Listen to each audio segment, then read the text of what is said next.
हे समजून घेत असताना आपण काय करू, त्या गणितामध्ये शून्य ठेवू आपण. शून्य आपण ठेवले ना, शून्याचा पण पाडा असते, शून्याचा पण पाडा असते, एकचा पण पाडा असते.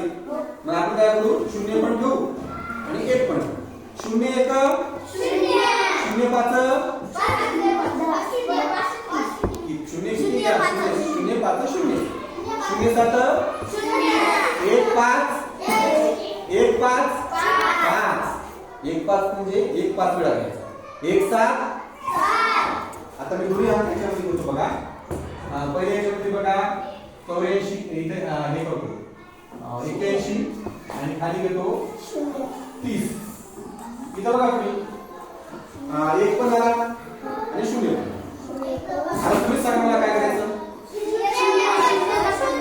शून्य एक शून्य आठ शून्य, आता खाली काय करू इथं शून्य, कारण 3 दशक आहे ठीक आहे. शून्य पुढे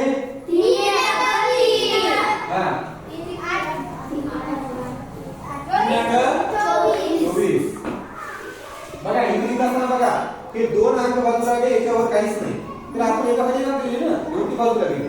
आता इथे बेरीज करू आपण. 0 0 0 3 0 3 4 ला 2 ला 2, उत्तर किती आलं 2040.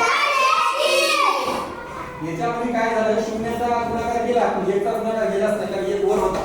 आता एकला आपण खाली घेऊ, इकडे आलो आपण 87 गुणिले 21 करतो मी. आता काय होईल, एकचा गुणाकार जाईल 1 7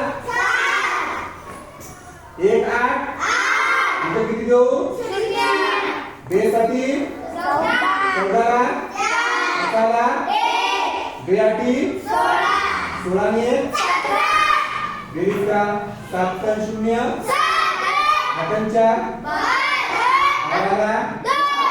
12 आता इथं बघा असं करत असताना 17 ने आपण नाही करायची, ते उत्तर द्यायचे ना, पण आपण स्टेप बाय स्टेप 7 ने 1 8 आणि हा एक पुन्हा बरोबर. उत्तर किती आलं 1827. आता हे झाले आपले सोडवलेले गणित.